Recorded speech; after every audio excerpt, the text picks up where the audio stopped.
Assalamu alaikum. Wa alaikum assalam wa rahmatullahi wa barakatuhu. All right. Sorry, I'm a little late. You're good.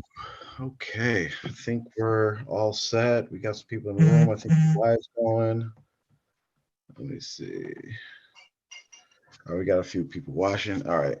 أعوذ بالله من الشيطان الرجيم. بسم الله الرحمن الرحيم. الحمد لله الصلاة والسلام على رسول الله صلى الله عليه وسلم. أما بعد. Welcome to the R2F show.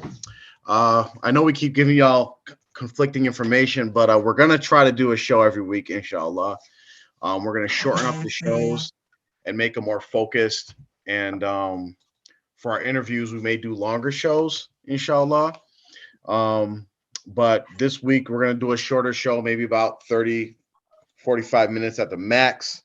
Otherwise, Amar's going to fine us. He's he's the commissioner of the R2F show. We get fines for going over our time limits, and that's our sort of thing. So welcome to the show again. And we're just gonna get right into it. And I'm gonna open up and I want to talk about the importance of the Quran. In Islam, as being Muslims, there's two things that we always default to as far as evidence. Right, it's the source, the two primary sources of our religion, and that is the Holy Quran, and you could say the Sunnah or authentic Hadith. But I just want to talk about the Quran because the Quran, which conflicts with some things that some people may believe or some things that some people have said, the Quran is the greatest miracle of all time. It's the only miracle that still exists with us till this day, as revealed 1400 years ago. Now, the importance of the Quran. So the Quran, which literally means that which is recited or that which is read, it was revealed primarily, and I'm just repeating what the scholars say. This isn't coming from my own opinions or intellect or anything like that. This is what the scholars say. So the Quran was revealed for three main reasons. The first reason, and they all have to do with worship, because as Allah says in the Holy Quran, He didn't create us except that we worship Him. So the Quran is three ways we worship Allah through the Quran. The first way is that we worship Allah by reciting it. Simply reciting the Quran, we get blessings for it.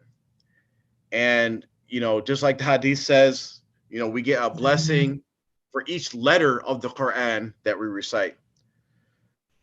But there's more to it than just reciting the Quran. The second reason is that the Quran was revealed to us is that we worship Allah by understanding its meanings. And this is directly tied to the third reason that the Quran was revealed to us and how we worship Allah is acting according to the understanding of its meanings. So the Sahaba, when you hear anything in the Hadiths or in the traditions and history, we hear the Sahaba saying that I knew this much Holy Quran, or it took me this amount of time to know or learn the Holy Quran. A lot of times we think that they're just talking about memorizing it, right? But what they're actually speaking about is not only memorizing the recitation, but understanding the meaning and also acting in accordance to the Quran. Knowledge and action go together. So you see how two of these things, really relate to actually understanding the Quran. You have to understand it and you have to act upon it. You cannot act upon it unless you understand it. Okay?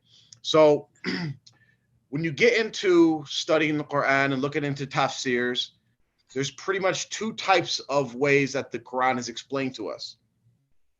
One, the first way, and the most important way, of course, goes back to the religious sources.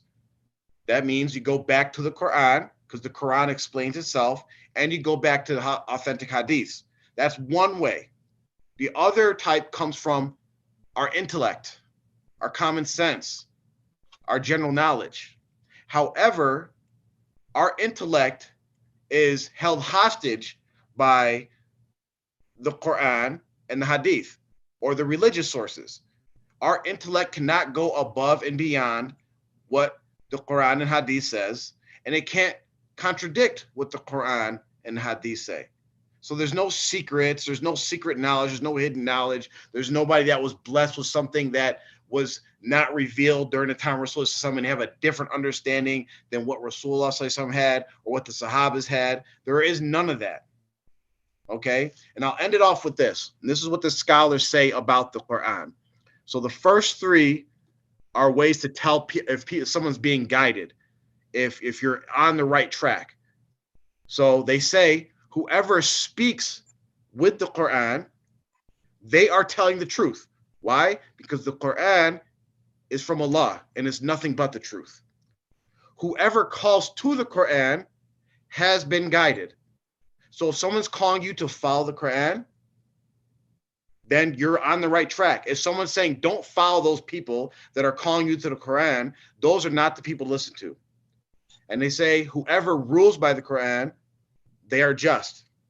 And I'll leave you with two warnings. They also say whoever leaves the Quran will be destroyed. Whoever leaves the Quran will be destroyed. And the final warning, whoever seeks guidance elsewhere other than the Quran will be misguided. Let me repeat that. Whoever seeks guidance elsewhere will be misguided.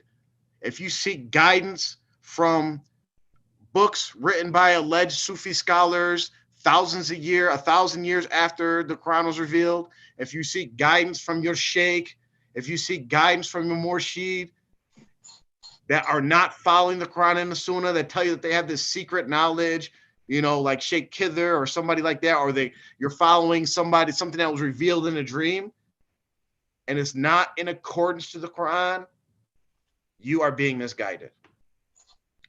So with that, we're going to get into the topic of today's show, and we have a couple of things we're going to address. The first thing that we're going to address is we can't say the brother's name because he didn't give us permission, but just for our ease, we're going to refer to him as Mac Stuffins, and that'll be his name for the show. But we're going to address some messages that he actually wanted to be sent to us. So we're going to address them. And then Mubarak's going to take us into an explanation of some of the ayats of the Quran that is a very stern warning for those of us that continue to follow leaders that are leading us away from Islam, leading us away from the guidance of the Quran and the Sunnah. So let's see. Let me get right into sharing my screen because I put them up there so they can have a visual. While we're doing that, Jafar, can I just say something real quick? Go right ahead. Yep. On last week's show, and I will say, as we say time and time again, we are not above being corrected. We are going to make mistakes, and we don't have any issue when we do make a mistake that we don't have an issue, making that known or trying to correct it or, trying to make it right with whoever may have been hurt or offended or whatever, if there's something there. If you're offended because we tell you what you're doing is shirk, then there's nothing we can do about that. But I guess someone listening or watching the show had an issue with us referring to the Native Americans as irrelevant. Now, in the way the conversation was going, we did not, and I'll say I personally, because I believe I was a person who may have said it, but we definitely were not, and I was not trying to refer to anyone of Native American descent as irrelevant, as in the people. We were talking about the area, kind of, and they weren't not relevant or predominant or prominent in Philadelphia and New Jersey, at least in which we didn't know. I still don't know that they have a presence or had a presence in the late 70s, 80s, or up until now. Maybe they do. Maybe they did. If so, then I'm mistaken. But we weren't talking about them being irrelevant as far as people, but as far as their presence in that area. So my apologies. And we had no intention of offending anyone, anything like that. It was about the population and their numbers in that area. So hopefully that it clears up anything, and accept our apologies. So we're gonna show you how people that cannot defend their beliefs with the Quran and Sunnah, even though they've achieved high-level graduate status from IQOU University, the highest I guess you can probably get, they still cannot. They just can't defend their beliefs. So whenever we ask people to come on the show, we are not asking because we need anybody to be on the show. We are simply asking, we'll be very clear with our intent. We want people from TMOA that think they can defend their beliefs to come on the show, because it will be the greatest source of dawah that we have, that they will prove themselves wrong. They will show how silly this is on live TV, if you want to say, that they cannot defend their beliefs. And it'll be so clear to everybody watching. That's why we want you to come on the show. It's not because we want ratings or likes or views or anything like that. We want you to come on the show so that you can show everybody what we've been saying. You cannot defend your beliefs. You cannot defend it with the Quran and the Sunnah. You cannot even defend it with simple logic. And we'll get right into that. So the brother, just a little background, the brother Max Stuffins contacted one of our guests after they were on our show and debated with them for about 2 or 3 hours straight. And our guest thoroughly refuted them, right? Answered all their points. They couldn't even stick up with them. And then it basically got to a point where our guest said, okay, go on the show and go ahead and explain Risala Ruhi. Defend your beliefs. And what Max Stuffins did was sent a message to our guest and then said, yes, send them this, right? So it was sent to us, right? This is their defense for Risala Ruhi, or non-defense, if you say, or why they won't come on the show, why they won't defend their beliefs. This is what he sent to us.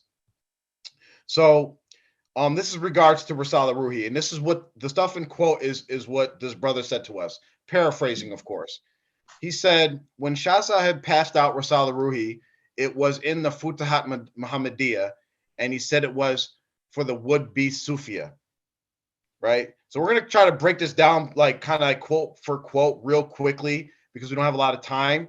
But, and Mubarak, Amr, anybody, just jump right in whenever something pops up in your head, because I mean, this is kind of like child's play. I don't want to sound arrogant or anything, but this really is just kind of silly. So first of all, just from our own general knowledge, first, Risala Ruhi was written before Futuhat Muhammadiyah, right? Yes. So if I want to support Risala Ruhi, I don't go to something that was produced after it, right? A reproduction of something. That's like common sense number one. I would go to something before it, right? Mm-hmm. Ideally, if you're Muslim, you go to the Quran and Sunnah, but we know they can't do that, right? Yeah. Secondly, the Futuhat Muhammadiyah does not contain Risala Ruhi. It contains an excerpt from Risala Ruhi, the part about the 7 sultans and some other parts. Again, as we'll get into the quotes, we know Futuhat Muhammadiyah was written afterwards by a charlatan sheikh with absolutely no Islamic credentials. Written by Shah? Yes. Okay. Yes, written by Sheikh Mubarak Jilani, who has absolutely no Islamic credentials, not even in the Sufi circles. He's a Sufi, though. He's a self-proclaimed Sufi. His family manages or is the overseer of The overseer. Sheikh Qadri Shrine. His father, who was the one that was the caretaker or in charge of that Sufi order, actually denounced his son, Sheikh Mubarak Jilani. So he's not even a Qadri Sufi. He got kicked out the house, right? Tough. Disowned, huh? Yeah, so he wrote a book, and this book that this guy who has no credentials at all in any circles is being used as support for Risala Ruhi. Okay. I mean, I would like for anyone listening to just pause for a second and think about that. If you're a person who is thinking, okay, I'm hanging on to this, the Risala Ruhi, whatever, the man used support to support his case, stuff that's so feeble and weak. It's there's nothing. Okay, why don't you, usually when people find support, go to the strongest support you have. That's it. This is the strongest that they have. Continue. I'm not gonna. And just for anybody that has a little bit of knowledge of like argumentation, logic, and all that, it's a circular argument because Mubarak Jilani was using Risala Ruhi to support his Futuhat Muhammadiyah. You see the circle? So you can't use Shah Sahab's using Risala Ruhi to support his book, and now this guy Max Stuffins is using the Futuhat Muhammadiyah to support the Risala Ruhi. It does not. Somewhere you have to break the chain, buddy. And when in Islam did Rasul ever say this is for the Sufiya, or this is for a certain class of Muslims? This isn't for all the Muslims, right? When did Islam ever become sectarian? Never, right? And I wanted to bring this example since our theme today is the Quran. Let's go to the Quran, Surah Abasa, where Rasul was actually corrected by Allah because Rasul was given dawah to the chiefs of the pagan Meccans. And a blind man came to him and wanted dawah. He wanted to hear the message, right? And Rasul kind of like frowned at him and like turned away from him, right? And kept giving dawah to like the people he deemed like to be the important people to give dawah. And there's a whole ayat, or not a whole ayat, a whole surah that Allah revealed correcting Rasul on this, basically saying if people come to you and asking you for the message, give them the message.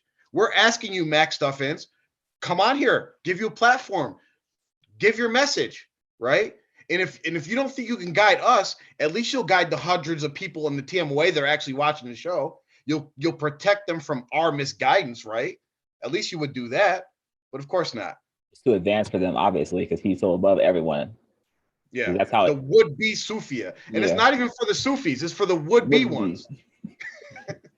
The make-believe Sufis. Yeah. You know what? I'm sorry, I can't help myself. But I mean, think about this. What does Allah say? وَمَا أَرْسَلْنَاكَ إِلَّا كَافَةً لِلنَّاسِ وَلَكِنَّ أَكْثَرَ النَّاسِ لَا يَعْلَمُونَ. Allah says, we didn't send you. He didn't send Rasulullah except for kafatan linnas, everybody. He sent Rasulullah for the reason, for everybody. And you're gonna see when we come to this. I'm sorry, I jumped the gun a little bit. No, you're good. Just brought to our mind. But Allah says He sent Rasulullah for everyone, every single person on the earth. He sent them to follow the messenger. He sent the messenger so that they could all follow him. Everybody. Okay. What does Allah also says? Inna arsalnaka.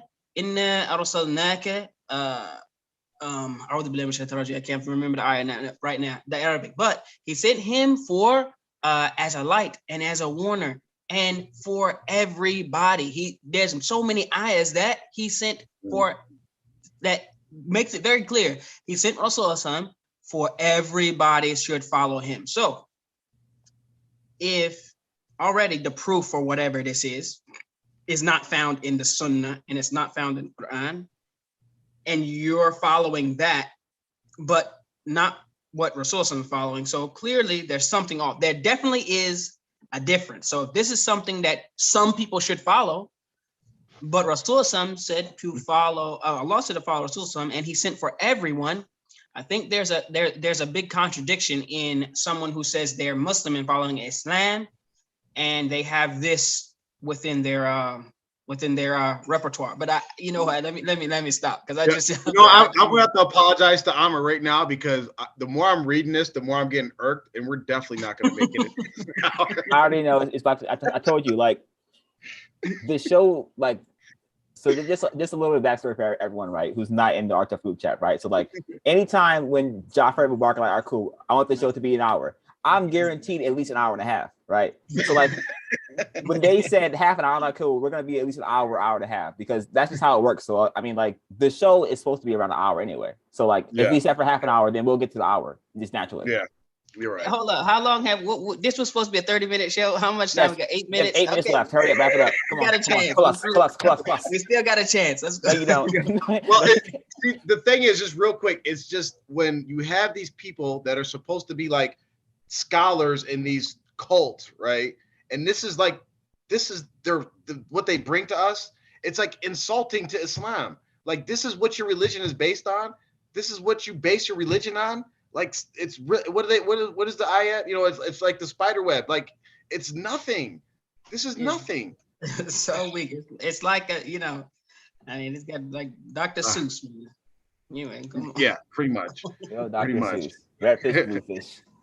So then he says, I can't explain Rasala Ruhi to them because they made a mockery of Shah Sahib and called him a charlatan and said the Jamaat is a cult.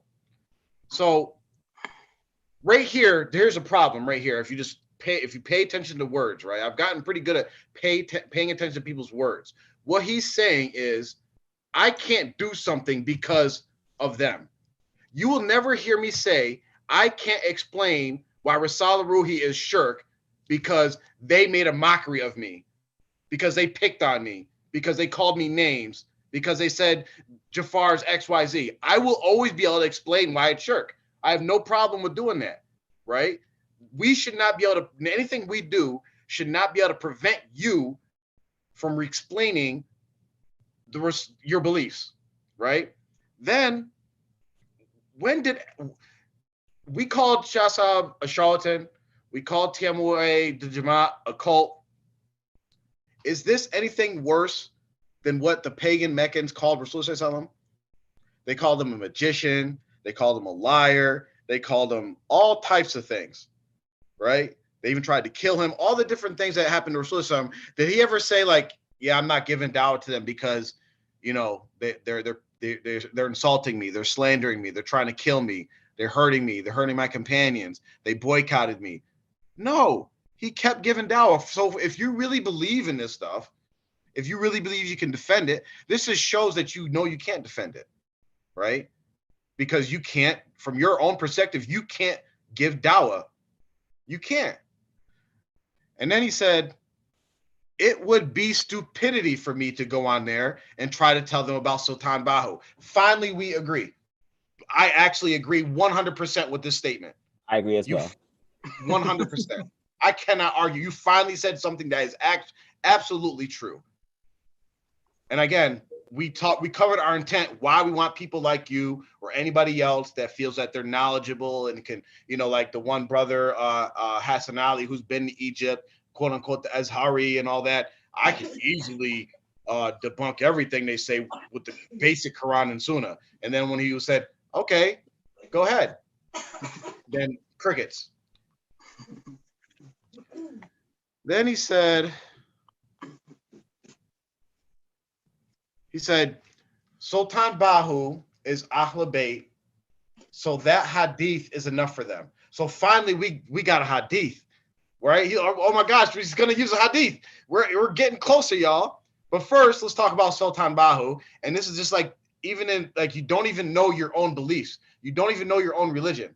I forget which scholar it was, but it might have been Imam Abu Hanifa or Imam Ahmed, but he would go to debates with people. I think it was Abu Hanifa, rahimahullah. He would go to debates with people like Shiites and stuff, and he would say, I know your beliefs better than you do. And it's actually an incident when Rasulullah was giving dawah to one of the companions, and he was actually a Christian. And he was telling him more about Christianity than the own Christian do. Like, he was like, oh yeah, you're right. He's like, I know more about your religion than you know about your religion. So like Sultan Bahu, he is not Ahlul Bayt. It's very well known that Sultan Bahu is not Ahlul Bayt, but it's actually irrelevant. Let's get to the actual hadith that he brought us. Do they Right? have anything that is actually like, I mean, everything is so feeble. Like, just something of some strength. I just want something that would be like, concrete okay, evidence. It's absolutely nothing. They can't. So we got excited. We read the word hadith, but of course they actually didn't bring us. Mac Stuffins did not bring us a hadith. He actually quotes Sheikh Ibn Arabi allegedly, because we don't actually know if it's actually a real quote from his or not. But he quotes a scholar that lived 1,000-something years or 100 years, hundreds of years after Rasulullah. They still cannot bring anything from the Quran or the Sunnah to support any of their beliefs. Anything. So let's get into the actual hadith that he sent us, that he called the hadith. Remember, this is high-level TMOA scholarship right here. I'm going to send you this hadith, the quote from Ibn Arabi. Ibn Alphabet, yep. So allegedly, Ibn Arabi said, a trustworthy person in Mecca, oh gosh, a trustworthy person in Mecca informed me I disliked, so this is what the trustworthy person in Mecca informed Ibn Arabi, allegedly, right? I disliked how some of the Sayyids, or basically Ahlul Bayt, I disliked how some of the Ahlul Bayt dealt with people in Mecca. I then saw Lady Fatima in a dream. That means Fatima, the daughter of Rasulullah, turning her face away from me. I greeted her, but she did not respond. So I asked her why she had turned away from me. She replied, you criticize Ahlul Bayt. I said, my lady, do you see how they behave with the people?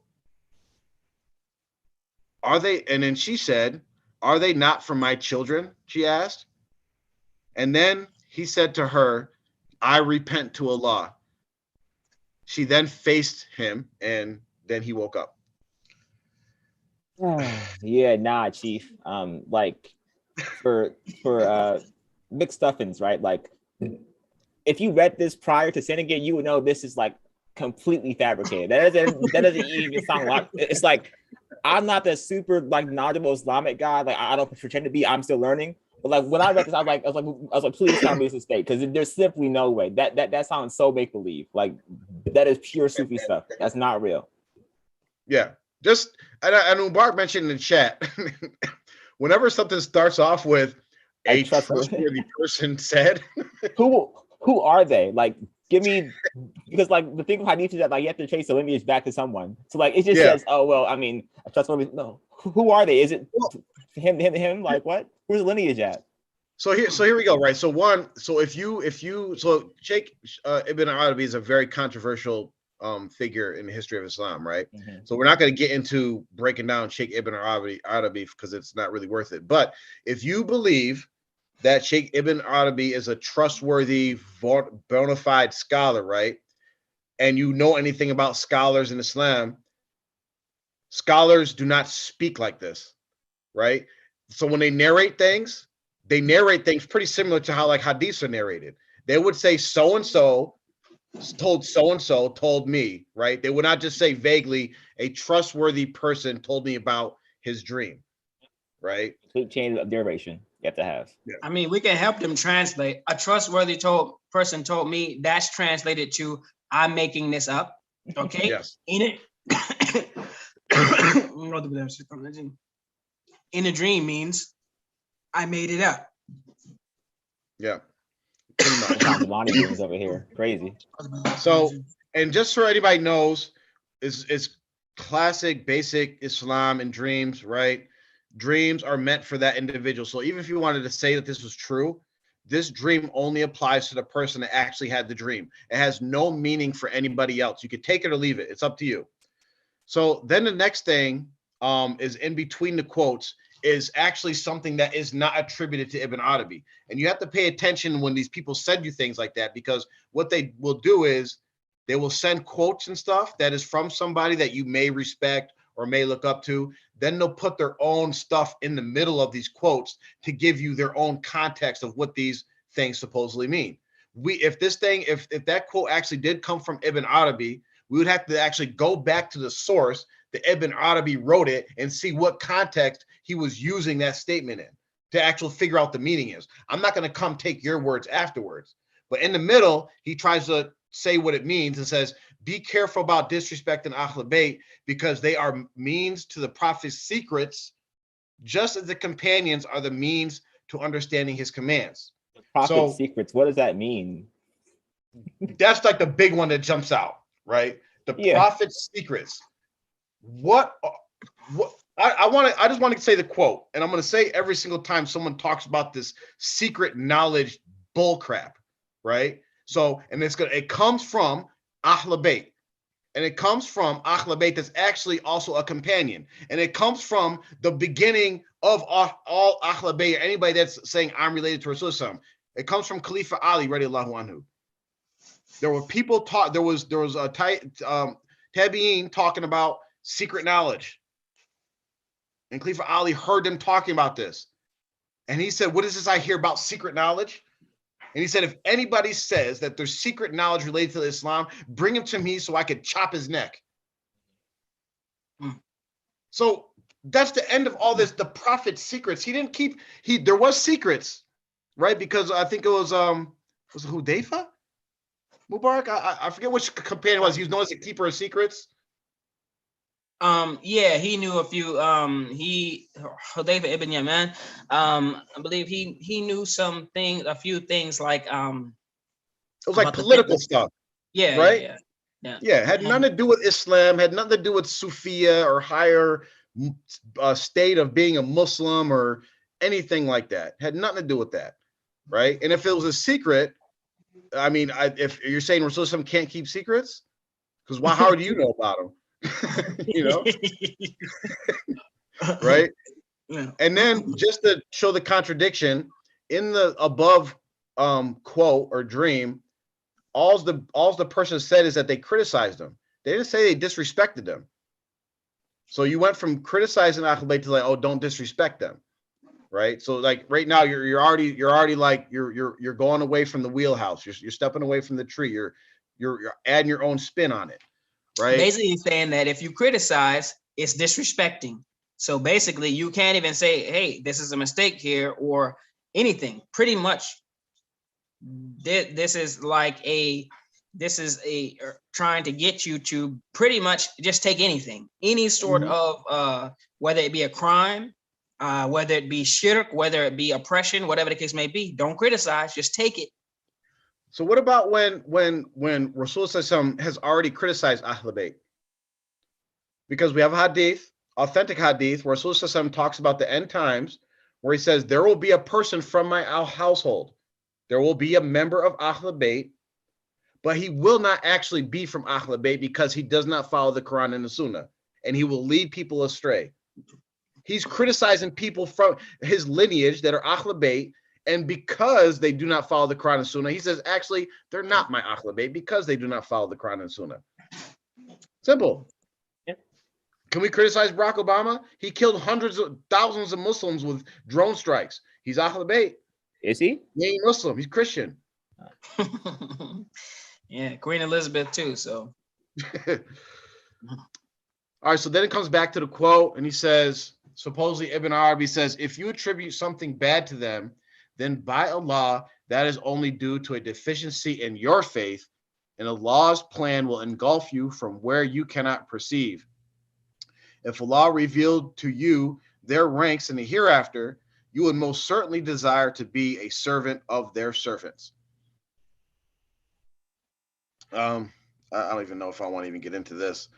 But like I said, we just already mentioned that Rasulullah himself already attributed something bad to his own Ahl Bayt.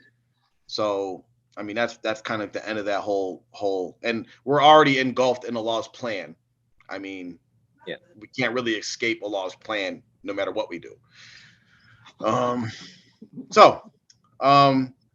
if Allah revealed their ranks in the hereafter, you would most certainly desire to be a servant of their servants. So like this goes like this whole thing, even back to that quote where they said that the Ahl Bayt are like the keeper of the secrets, and then like the companions just know the commands of Allah, right? But we know that Abu Bakr is second to Rasulullah. That means higher than the Ahl Bayt, higher than Khalifa Ali, right? We already know this. It's like confirmed in the Quran and in the Sunnah. So, but that's a companion. That's not Ahl Bayt. That's higher than Ahl Bayt. Like, just take that nonsense. We were going to get statuses. There's a hadith in 40 Hadith Nawawi that Rasulullah says, you will not be propelled forward by your lineage. These are the words of Rasulullah. It doesn't matter who you're related to. You're not going to get any extra boost on Judgment Day just because you're related to somebody. You're going to be judged by your deeds, your actions, and your beliefs. Your beliefs first. And then actually, the whole thing comes from Sheikh Majid al-Shahawi al-Husseini. I have no idea who that is. I have no idea if he has credentials. But if you take the whole post and copy it and paste it into Google, you find out that someone else copied it and pasted it from a Facebook page. Super lazy, bro. Super lazy. Come on, fam. Come on, man. Hey, listen, man. Doc, let me not. Okay. I mean, hey, I'm sure that this doctor is very proficient, and maybe it was just coincidence. Yeah. So that was the hadith that he brought. Again, none of that was a hadith, and none of it was authentic anyway. Like not a hadith, not authentic. So throw that in the trash. We go back to the actual statements of Mr. Mac Stuffins, and he says, like I said, they have to find a murshid. He's like it's repeated this a few times. Like we have to find a murshid. We have to find a murshid that can tell them, right? Because he refuses to tell us. We have to find a murshid that can tell us. Right? Can you tell us, buddy, since you know all his knowledge? And I guess he's not also, a murshid. who is your murshid since your murshid passed away? Do you have another one, or is it just like after death he's still your murshid? How does that work? I mean, maybe it works like the joint. You know how you have your like whenever you get like a licenser certificate, they give you the little the big one, and then they give you a little pocket size joint. Maybe. Maybe they got maybe they got a little travel more shit that they got. They That do on the phone with the app. You know what? You know what? That's do not off the app. Just gotta go to the dude on the app. Yep. Yeah, and then he says, well, just to answer his question, we do have a murshid. Our murshid is Prophet Muhammad sallallahu alaihi wasallam. Yeah, the best one you can have. Yeah, that's our murshid, and the only one you need, really. So I mean, yeah. And he says there are plenty of qadris out there that will tell them that this is the haqq. Well, unfortunately for you, we have checked with other qadri, real actually bona fide qadri Sufis, and they have denied all of that crap. They have just flat out denounced it. We do not believe in that. Because why? Sultan Bahu wasn't a qadri. Oh my gosh. Are we teaching you religion right now? Okay, let's teach him. Sultan Bahu was not a qadri. He just attributed himself to the qadri order, right? Sultan Bahu started his own Sufi order called the Sarari Qadri, right? It's like taking the Chicago Bulls and saying we're going to be the Deposit Bulls. You're not actually part of the Bulls organization. You just named your team the Bulls. You took the colors, the mascot, and everything. Changed it a little bit. And guess what? Mubarak Jilani was not a qadri either. Right? The closest you get to is his father and his family run the Sheikh Mir Qadri Shrine, which I guess if you want to attribute them to be qadri Sufis. But guess what? His father denounced him. So I guess he got kicked out of the order. So he started his own, right? He started his own order. And then what he do? He went and started sitting with the actual Sarari Qadri order and learned about this whole seven sultan thing. He was like, ding, ding, ding. I can use this. Let me say I'm the sixth Sultan and start my own Sufi order. And you know what? It didn't work in Pakistan. It didn't work in the UK, but it worked in America with a bunch of African Americans. Yo, he That was should up. have been- He was up late one night thinking about you down on his luck, trying to figure out what he was going to do. So, saw the infomercial. They were like, "Hey, are you having trouble gaining followers? Hey, we've got just the thing for you. For $9.99, 2 easy payments of $9.99, you can have the template, the Sufi Sheikh template, 7 Sultan included. Comes with your own laminated copy of the Salarui." He was at a seminar. He was at a Salarui seminar. Buy You know, one in the next 30 seconds, and we'll give you a list of followers. Wait. Don't click away. If you're a person. No, you know what? Let me stop because we're going to get in Supposed to be trouble. going crazy. All right, yeah. No, it's just, I mean, this stuff is just, It's so stupid. man. It really So is. then he says the Risala Ruhi is not for them. And then he tries to demean us by saying we need to stick to Sharia. How dare you? You're not. My God. Dang, Mubarak, we can only follow Sharia. I mean, it's amazing that they obviously don't read the ayah came back to, I got it. What does Allah say? Ya ayyuhan nabiyyu inna arsalnaka shahidan wa mubashiran wa nadira wa da'i'an ila Allah bi'idnihi wa sirajan munira. That Allah sent the messenger as a witness and a giver of glad tidings and a warner, and a da'iyan ila Allah, a caller to Allah, a sirajan munira, and a bright light. You know what a light does? It makes everything clear. There's no secrets. He shone the light of Islam and lit the path for you to follow. There's no secrets. Oh, y'all can follow the Sharia. Okay, we will follow the Sharia. The Sharia is for us. That's the only thing for us. We don't want anything else but the Sharia of Allah, in which he sent his messenger to guide us upon. If you want something else, that's your prerogative, but it's not Islam. It's not Islam. That's the problem. Allah sent the messenger. We can do these ayahs all day long where it's clearly وَمَا كَانَ لِمُؤْمِنٍ وَلَا مُؤْمِنَةٍ إِذَا قَضَى اللَّهُ وَرَسُولُهُ. It's not appropriate for a believer, one man or a woman, إِذَا قَضَى اللَّهُ وَرَسُولُهُ أَمْرًا أَنْ يَكُونَ لَكَ أَنْ يَكُونَ I can't remember now, but it's not appropriate for a believer, man or woman, to choose something else when Allah and his messenger have chose something. So Allah and his messenger have already chose something for us. You're choosing something else. It's not the Sharia. You said, well, they can follow Sharia. I'm choosing to follow something else.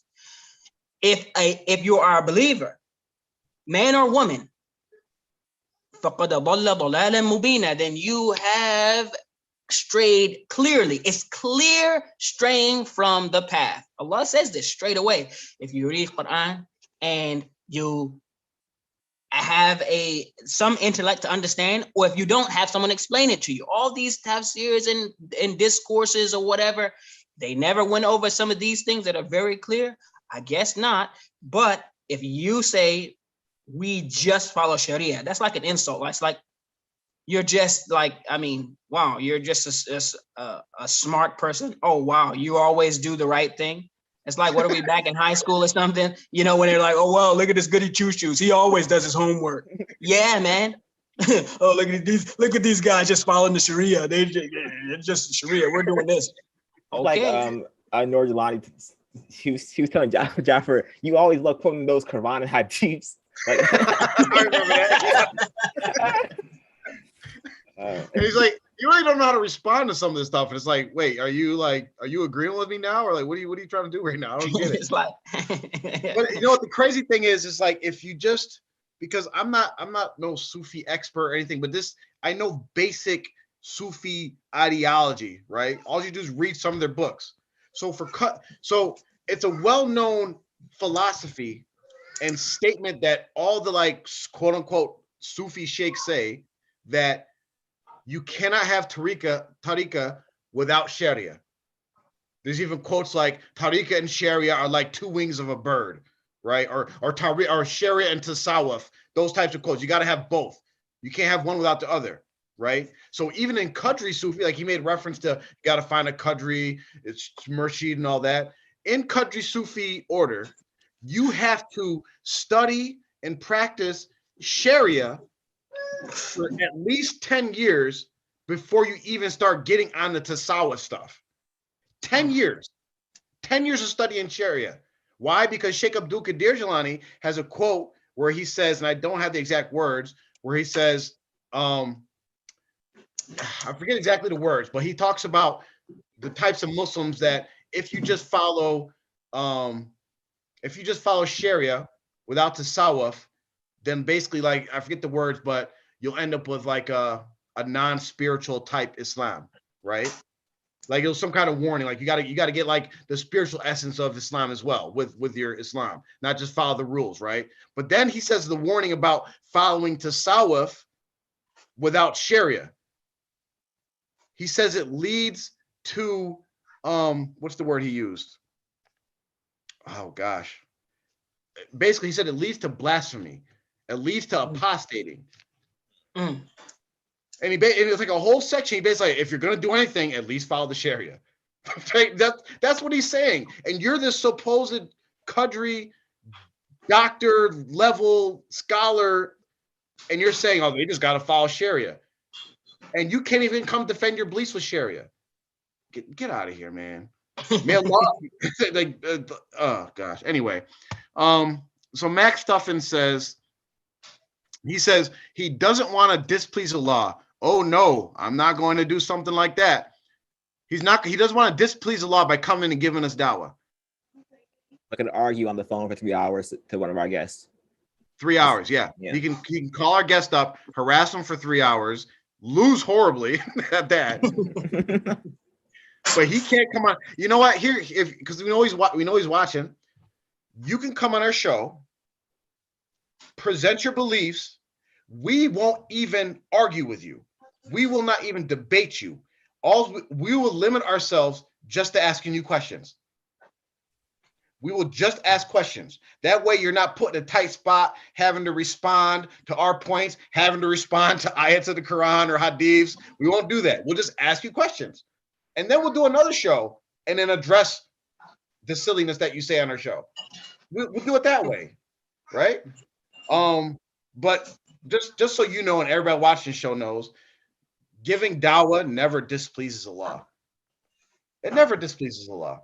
Shirk and bid'ah displeases Allah, right? You don't want to displease Allah by giving dawah, but you think you're pleasing him by engaging in the shirk and bid'ah, avoiding the Sharia. That's what you think you're pleasing Allah with?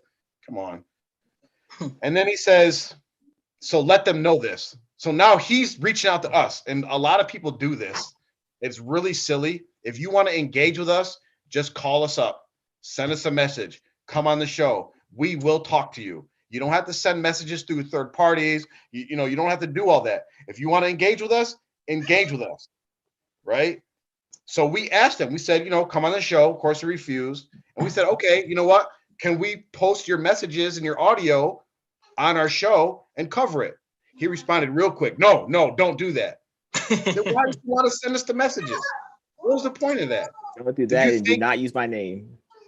Do not use my name. Did he think that like what he sent to us was like, yeah, I got him. Yeah, send that to them. I killed it right now. If you were confident, you wouldn't have worried about us sharing your audio or your name. But instead, you ran because you're like, I mean, don't tell them I talked to them because because they don't want Sheikha to find out. Yeah, because that Murshida Ka Mila might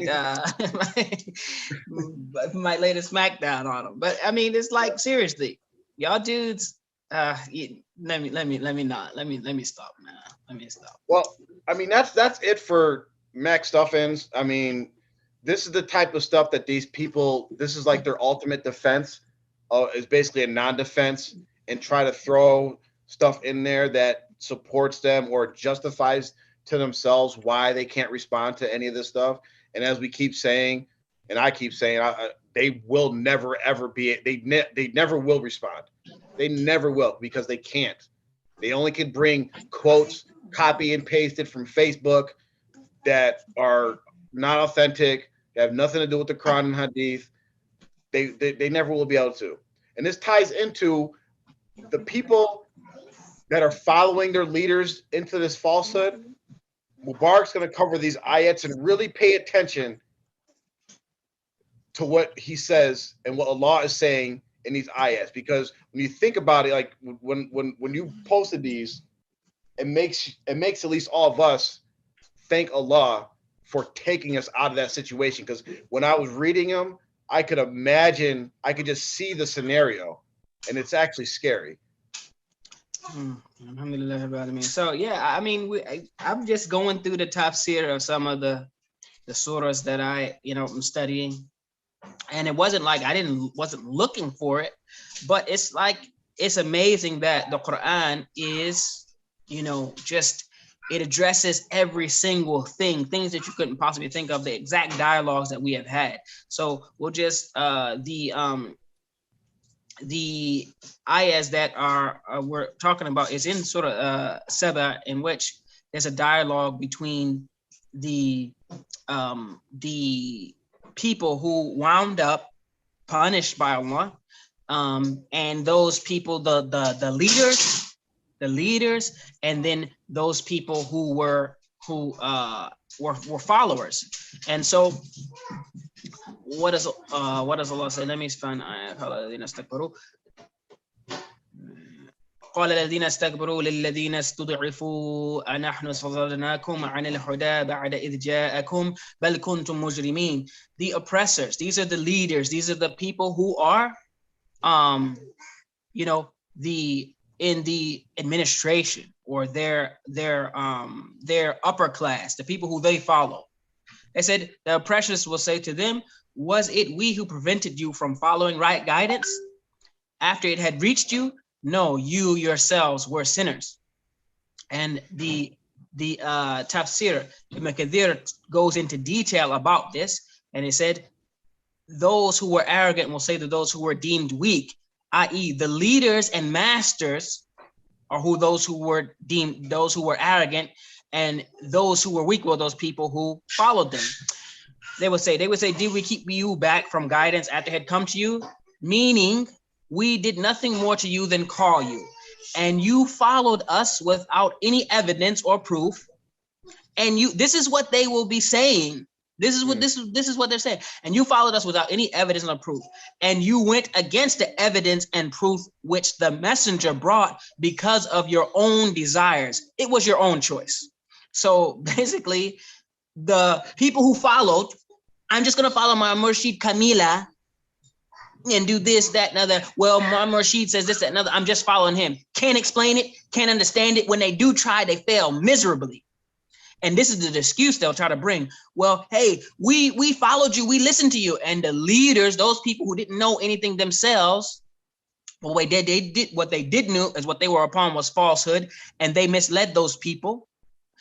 Oh, we didn't. All we did was call you. You yourself decided to follow us without evidence. You decided to deny what the messenger said without evidence. So it's not our fault. And so then the next thing they're going to say, وقال الذين استضعفوا للذين استكبروا بل مكر الليل والنهار, they will say, no, you plotted against us, the weak people or the followers. That way, the people who are following the leaders, they will say, no, you plotted against us day and night. Basically, you preyed on us. You milked us for money and luxuries and, whatever it is that we could get out of you to support you. You plotted on us day and night. These are what the people are saying. This is in Quran. This is what they literally say. You plotted, you used us.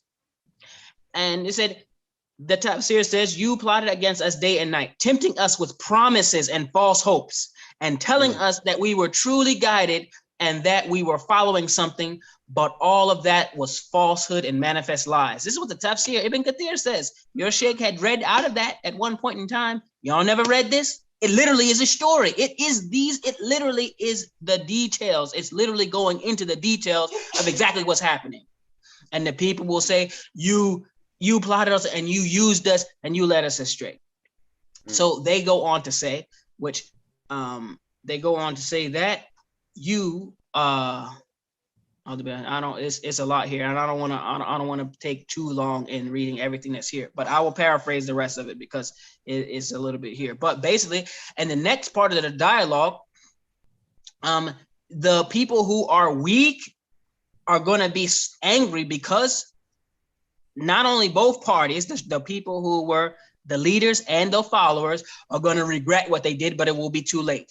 And those followers are going to want the leaders to get double the punishment. They're going to ask Allah to doubly punish them because they led us to this. They led us here, but it won't be accepted. There's not going to be an excuse for you following someone who led you astray, and you put all your hopes and dreams and your understanding and your salvation and your akhirah in the hands of someone who really just used you. And Allah is telling you in these ayahs that this is what happens. And he's showing you that it won't be accepted from you when you come and say, but he told me, these people told me, we were just following our leaders. They told us to do this shirk. They said Risali Ruhi was the hawk. They said this. You're pulling quotes from Facebook and stuff that you don't even know about, talking about a hadith, and it ain't. Literally, you don't know what you're doing or saying. Allah is not going to accept it. Pull from the Quran, pull from the Sunnah, and then you have something to stand on. Allah ain't going to accept your weak and arrogant arguments, because it's arrogance at this point. It's arrogance at this point that you even try to battle the Quran and the Sunnah with something you pulled off of Facebook. Bruh, please, come on. But I mean, we could keep going, but I think I probably should say calm down. But no, it's those when it's like you said, it's scary. It really is scary. It's funny. I'm watching an anime now, and Amr knows which one it is, but it's a funny little thing they do in there, like when they're fighting, whatever. The hero always says, "And now you're about to say the XYZ." Literally, Allah is just telling you in the Quran, this is what y'all are going to be saying on the Day of Judgment. That doesn't scare you, like that doesn't scare any of you guys. That scares me. I fear for myself just from the time I was in Tiamoy. Like, wow, that's a scary scene. Alhamdulillah. I mean, it is. And to wrap up, inshallah. I mean, well, do we have any questions before we shut it down? I know we already ran over. Anything of any importance? Don't be a Nazi, Amr. Don't be a show Nazi. We already went over. No, I'm telling you, there's no questions inside the YouTube comments. We're chilling. Okay. All right. So I would like to address two groups of people to close out. Two groups of people. There's two people at stake here, and I will present a few ayahs to set the stage, inshallah. In Surah Yusuf, Allah says, Bismillah ar-Rahman ar-Rahim, وَشَرَوْهُ بِثَمَنٍ بَخْسٍ دَرَاهِمَ مَعْدُودَةٍ وَكَانُوا فِيهِ مِنَ الزَّاهِدِينَ.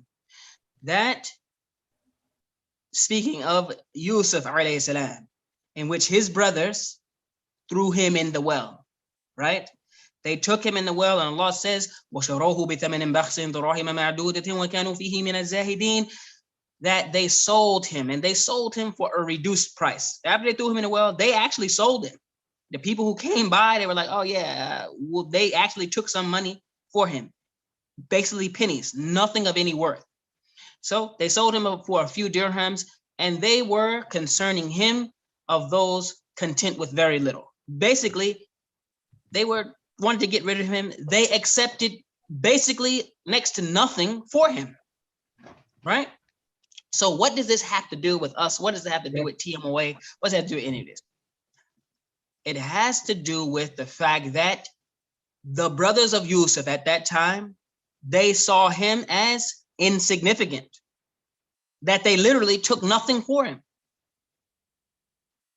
So right now, there are people who are actually, when you think about it, you are looked at as insignificant. We don't need your money. We don't need your dollars. take your money, your XYZ, and leave, right? You're not of any value, really, if you think about it. Anybody who wants to leave can leave. You're really not that valuable to them. They saw him as something insignificant, and you are seen as something insignificant. But the thing, just like Yusuf alayhi salam, who was seen as something of no value, he was taken and sold as a slave in the market to basically the prime minister of Egypt. Okay, the prime minister. And he surely bought him for more than what they sold him for. So already he was worth more than that. But this was a person which to the point where his value was so much, even if we can go past the point where the women were after him so much, they're cutting themselves and in desperation trying to get after him. So there goes a value, but also he was so valuable that he saved the entire, with the help of Allah, the entire region, saved who knows hundreds of thousands or maybe even more people. Him with what Allah had given him alone. If it were not for Yusuf alayhi salam actually giving them the solution to a problem that was coming, people would have suffered who knows how much. So they saw him as insignificant. He was more than significant. And how many people have been in these groups that they've cast away and thought were insignificant? I will mention one person because he's not here. I don't think he's listening right now, so it's not doesn't count as me praising a person too much. But I just to give an example, look at Hanif J. Williams, right? He was part of this group or whatever, and they cast him aside. They did not want to, and they saw him as insignificant. I can tell you right now, you can put that brother up against any speaker anywhere. Tell me right now, can you listen to Hanif J. Williams passionate, excitedly talking about something about Islam and it not boost your iman, not make you want to literally get up and do it? This is a person that would have been, if they had seen him and understood the significance, he would be a powerful force in helping them to practice Islam the right way and be a benefit. But what did they do? وَكَانُوا فِيهِ مِنَ الزَّاهِدِينَ. They saw him as something insignificant, when really he was a giant amongst them. And there's many people I've seen, I won't mention the names because it's not appropriate, many people that I've dealt with in this group in R2F and outside that were members, and they are the best and the brightest and the smartest people that I have encountered. So for those people, and for those people who are out and are dealing with the struggle of trying to get people on the path, at this point you can look at it as you are outside of the well, you are at the right side of the king, and you have the ability to then put into place those things that will save the people around you. So remain patient. And for those people that are sitting there, in any sort of cult group, and you're sitting there and you're just one of the people, they see you as insignificant, but really you're not. You are someone that really can be more than just a cash cow and a lackey and someone that they command around and extract things from.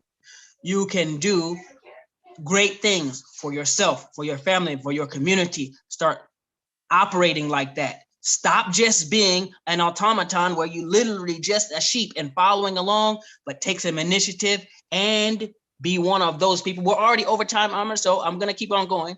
Don't worry about it. But be one of those people who can actually make a difference. You can be, but you have to have the right mindset, and you have to see you can't let people keep pushing you down, holding you down. The brothers of Yusuf tried to do it to him, but still he overcame. You also can be that way, because what happened? In the end, they're looking at him and saying, "Qalu a'innaka la anta Yusuf? Are you actually Yusuf? You're the one who we cast aside, who we threw away, thought was nothing. We thought we were better." And here it is. He's doing big things, great things. Every single person, whether you're in R2F or outside or still trapped in TMOA, still trapped in that mindset, you can and you will be able to get out of it, but you have to take the initiative and know that you are not something of a small price that can be thrown away over some pennies and dollars, but actually you can have an influence, an impact, a real serious one in your own lives and the lives of your family and the community and the Muslims at large around you. It will happen. Allah will make it happen. Whether you're part of it or not is up to you, inshallah. Have the right intention and go forth. With that, subhana rabbika rabbil izzati amma yasifun wa salamun ala al-mursalin walhamdulillahi rabbil alamin. I was wrapping up. I was coming down. Mashallah. You was on Curry fire mode. I'm about to say, bro, that was like when Hanif called it during the freaking the Villa episode, but you out here. All right, mashallah. You got it. You got it. 100. All right, this is only been an hour 8 minutes. You got it. Yeah, you okay. So, you got it. Alhamdulillah. Assalamu alaikum. Wa alaikum assalam. All right, assalamu alaikum, y'all. Wa alaikum assalam. Wa alaikum assalam.